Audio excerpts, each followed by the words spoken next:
Welcome to the Raven Precision Podcast. I am Don Bruns. We are starting a new series on the podcast today that will introduce you to the Raven leadership team. We are starting out this series with Ben Voss. Ben is the Director of Sales for North America and Australia.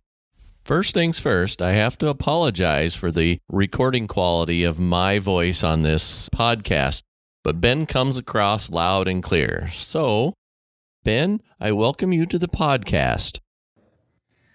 So, all right, a little background about me. I'm an ag engineer. I went to university in Saskatchewan, and I've been working as an engineer pretty much the whole time, but have had a very diverse career, so it's been lots of fun. I started out first 10 years or so of my career I spent in R&D, so I actually started my own company and hired a few other engineers, and we were an outsource arm for a lot of agriculture manufacturers, so they would hire us to design and build their products for them. And so it usually would start with some sales and marketing people or the company owner, and they would say, we want to build this product. And they would either point to some competitors or they would visualize it, or it may even been a totally like a new invention, like a patented idea. And so then we would take that, we would do a 3D CAD model like in SolidWorks and develop the product, show it to them, and then once it got their approval, we would build the prototype. I had a full workshop, so we'd fabricate the parts, weld it, get it all put together, test it, and then we'd validate its performance. And then once it was approved, we would release production drawings with the bill of materials and everything to the manufacturer. And then we would produce the parts manuals and the operator's manuals and just turnkey the whole thing. So usually a company would have all that in-house, and most of them did, but they were growing so fast that they wanted to move quicker, so they would basically outsource that. And sometimes the companies would say, oh, we just need parts manuals made, or can you just do a bit of engineering on this one product for us? So it was bits and pieces, but it was lots of fun. And you get to see the new side of a lot of different products, and that's good. Yeah, and I honed a lot of skills early on in SolidWorks and CAD development, mechanical design. I grew up on a grain and cattle farm in northwest Saskatchewan, so the countryside looks a lot like Sioux Falls. There's a lot of trees and rolling terrain and forest, but we can't grow corn. It's not hot enough. but it's beautiful countryside. It's not the most fertile countryside, but we can grow pretty good crops. And I love farming. When I was 12 years old, I was doing all the combining. I'd race home after school and get in the combine at 3 in the afternoon, and I'd go till midnight every day. It was super, super fun. And there, right? And my dad had a side business on the farm doing machinery repair, so he had a full machine shop with lathes and milling machines and welding and all that stuff. So early on when I was young, I was like, every day was like an episode of Forged in Fire. I was out there banging metal and welding, and so rebuilding engines or whatever. It was fun. So it's pretty popular in Canada for kids to play hockey or something like that in the winter times. I didn't do that. I learned how to weld and how to work with my hands. Worked in the farm. Definitely loved it. Yeah. So then as time went on, I guess it's just really expanded my views of the world. I'm kind of person who never really says no to any opportunity. So I started traveling while I was in university, and I decided that once I was going to be done my degree, I was going to be focused on my career, and I wouldn't have much fun. So I took a year in between my degree, and I went and lived in Germany, and I worked on a dairy farm there.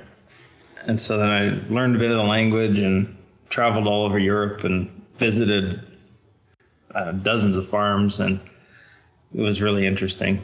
And then I did another term as an intern. It's kind of depends on the university you attend, but you can take a year and do a work term at a company to gain experience inside of your degree. So I did that, and I worked for a research organization called PAMI, which is based here in Canada. They do a lot of work for John Deere and Case on their combine developments.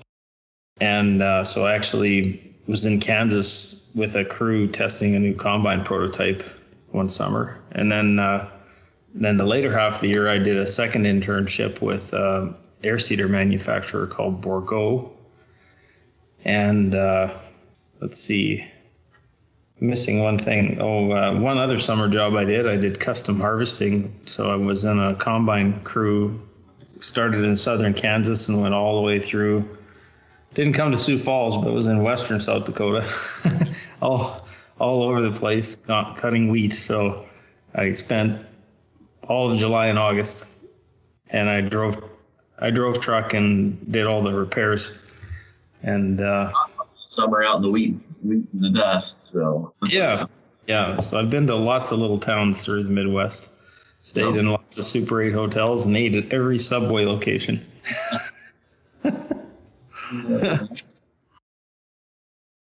So all those things were really remarkable, and I'm very grateful for all that experience early on, because my eyes got big and I started to see how diverse the world was. And but anyway, after that stint with my own company, I got recruited and offered a really unique opportunity, and it was a big shift in my career. But I ended up working in a venture capital fund. So I decided the timing was right. Some of my employees and others had all reached a point where we kind of got together and said, okay, we're all looking at other opportunities. So we wound down our projects and kind of told our clients that we're going to do other things now. And I kept the company. I still have all my computers and software and everything, but and the files. But I took this job, and it was super interesting. So basically started looking at startup companies that were looking for capital, looking for equity. So I really started to hone my skills in the world of finance and management and those areas. And then I got recruited again, and I ended up working with a private equity group that owned a group of companies. So they owned 13 different, it's kind of like Raven, really very diversified group of companies all held under one team. So I did that for 7 years, and there was a fair bit of ag in that portfolio, but also the biggest industries that were actually in forestry. So I learned a lot about forestry. Yeah. And then in 2015, I joined Morris Industries. So they're an air seeder manufacturer. So I kind of came full circle back into ag. In the middle there, I got married and had 3 kids. So the jobs I had were also kind of the right thing to do. And when you get married, because when I was younger, I was more risk tolerant. I didn't have anybody relying on me, so I could just do whatever I wanted. But then you're gonna have a family, you sort of need the steady paycheck sort of is appealing. Yeah. So and then after Morris, then I joined Raven. So it was kind of cool actually, because I met Raven more from the client perspective, and there was a big team from Raven that came in to my office to pitch Raven as a technology provider, and I was pretty impressed. And then I came down to Sioux Falls to visit, and met a bunch of people and toured the office and things. And then that one thing leads to another, and then here I am. So, I joined Raven with really only expectations that I would be here to look after Canada. And then a few months later, things change. So here I am. Well, so explain to everybody, what are you doing today? I mean, we mentioned you're the director of sales for North America and Canada. So what does that actually mean for you as a day-to-day? Well, I'm still learning that, but I think, to all jokes aside, I look at it, Raven tends to evolve quite quickly. And when there's a need to change, we change. And I feel like when Sarah and Stephen asked me to take this role on, it was partially because of some of my background, but also under a view that they would like me to relocate to Sioux Falls. So I'm not there yet, but that's the plan. So what I do today probably is going to be different than when I'm in Sioux Falls, but not a lot different. But I feel like the main thing that I'm accountable for and that people look to me for is, so we have a sales organization. We're talking to customers. We have all kinds of different ways, whether it's manufacturers or end users or strategic accounts, retailers, all these different things. And how are we engaging with them? How are we convincing them of the value of our product, right? And it's interesting because this isn't like selling photocopiers. I mean, there's a lot of education required. So probably the one thing you're going to hear from me a lot is that as an outsider, as a new person who's joined Raven, I've literally only been here 7 months. So I would say that we dramatically underestimate how little the customers understand the power of our products, and that the awareness in the market is not as high as it could be. And that if I'm looking at my day-to-day, I deal with a lot of things that happen. However, I'm always keeping my eye on the horizon, which is how do we get the market to see the value of everything we're doing? That it's like I was thinking of. I speak in a lot of analogies. People know I got a reputation for this inside of Raven already. Is that I'm always every day there's a new story from Ben of some way of creating a metaphor. So stories are always good to get your point across, I guess. Well, if I was going to say anything about Raven is like an apple tree. So when you plant an apple tree, like if I was to buy an apple tree right now and plant it in my yard, my 9-year-old daughter would say, "So are we going to get an apple next week?" Right? And it's like, no, it's going to take a couple of years for that tree to root down and get established, and then it's going to bear some fruit. And but yet the tree is right there. I want to see the fruit. And so it's like with software technology and everything we're doing, it's fast. Like you can build things quickly and get it to market quickly. But what I'm seeing happen right now is that the things that the team did 2 or 3 years ago are suddenly bearing huge amounts of fruit. And it didn't bear fruit last year. And then we're looking at it going, well, then there's something wrong with that tree. But it just took time. And now look at what's happening, right? Like, I think you were on that announcement about Australia, right? About the dealers. Like, that started 2 years ago. Right. It's now like, wow. So, it's super hard to say, well, all that work was for naught, when now it's suddenly resulting in, and we had, every time I was trying to calculate this in preparation for today. I was thinking, how can I put numbers around this? But I'm almost certain, Don, that I have had, let's say I've had 50 discussions with dealers since I started. And in every single discussion, it's resulted in an awareness that they didn't know we did something. Like there was a product that they were like, wow, I didn't know it could do that. Or, they love us for sprayer controls and other things, but then, and to me, that's the golden opportunity for us, is that if we can follow through on this with all the stuff we've got, it's incredible.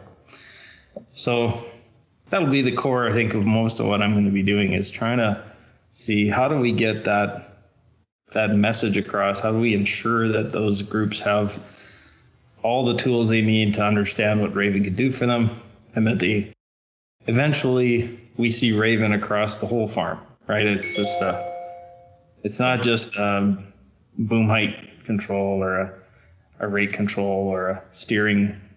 It's a seamless technology play across the whole farm. How does that sit?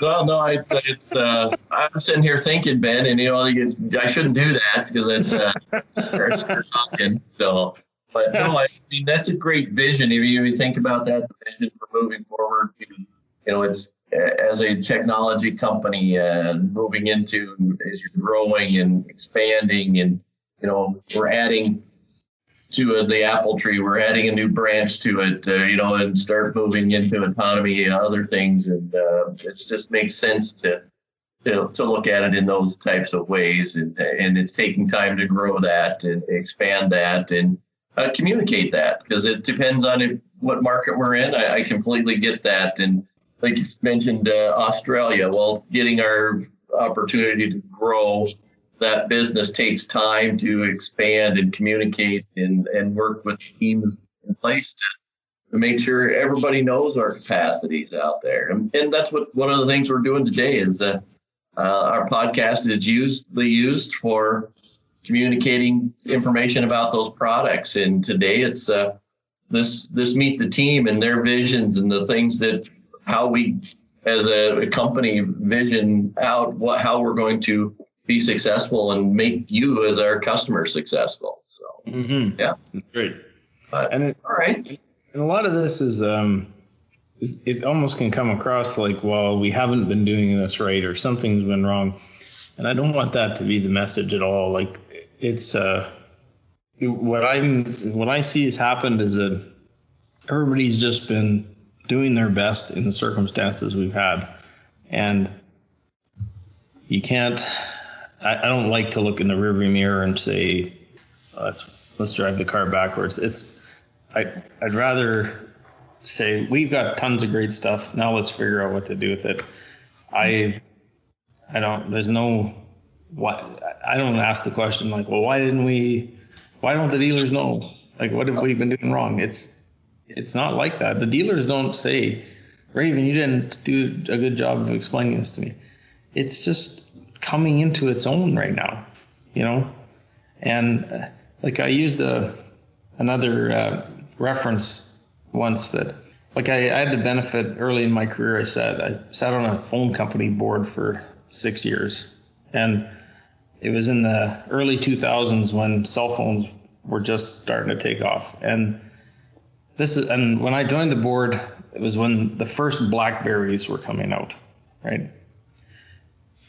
And so we were trying to do a forecast because at that time, so we live in a province that's similar size to South Dakota. We have 1.1 million residents. Okay, so the phone company serves that region. And at that time, we had 80,000 cell phone subscribers out of a 1.1 million population. And I thought, well, that's pretty good, like 10% or whatever, 8%. And they're trying to forecast the capital bills, because to build the infrastructure, build more cell phone towers and give more coverage in rural areas and all that, it's expensive, right? So we had a budget that was going to put more towers out. It was $300 million to build all the towers, right? And I'm trying to project how many subscribers do we need to get to pay for this capital, right? And it was like, well, if we can get to 120,000, maybe 130,000, this is going to go well, you know. By the end of my tenure, 6 years, we were over 400,000 subscribers. And then today, there are more mobile devices registered on the cellular network than there are citizens. Right. Because more people have either 2 phones or they're now Internet of Things all over the place with a SIM card in them. If we had thought about it in 2003 or 4, in the context of, well, we're going to get 12% market penetration and that's going to be amazing. You know, it's just, how can you forecast these things, right, sometimes? And then we pulled a study that AT&T had done in 1990 when first like, you remember the car phone, like that big bag phone that people used to, yeah, that was a big deal for 2 of those. Well, that was huge in the 90s, right? Because they were expensive. And anyway, AT&T did a study and they said that in the US, like it was McKinsey or somebody did this amazing study, and they said it'll be maximum 1 million per year. There's nobody who will afford this. The technology is way too expensive. The towers are too hard to build, and you know, here we are. So right, yeah. I look at everything Raven's doing through that lens. Is that some of the technology bets aren't going to be right, but the majority of it is going to continue to converge and get more and more economic, more and more adopted, and it's going to be the heart of everything that Ag's doing. Nobody denies that Ag is going to be technical. It's the future. It is. Well, Ben, with that, I mean, I like that. Technology is the future. But do you have anything to add to that before we wrap up for today, or another analogy for us or anything? Yeah, I know. No, I think I just like to say that I'm super humbled to be able to work with such a great team. I love the diversity of skills that everybody has and the backgrounds, and I'm a collaborator through and through. Like I believe that we need different opinions. I believe that we need to share those opinions and be open about them. And I like that a team rallies around a problem, comes up with solutions. I like to share the spoils. You know, I want to make sure everybody's part of the win. This isn't about one person, and my role is to try to enable everybody and give everybody a chance to win, and not it's not about me. So I'm glad to accept the responsibilities that Raven wants to put on me to work in a leadership role, but I turn it all back to the team and say, what can we do? How are we going to do this? And, you know, it's hopefully drawing on all of my war battle wounds from the years of things I've learned the hard way, that I can help everybody avoid stuff, you know. Lead through that process. Yeah. So. All right. Good. All right. Well, that sounds good, Don. If you have any other stuff you want to add, just call me again. Thanks again. I appreciate having you today. Okay. Take care. Thanks.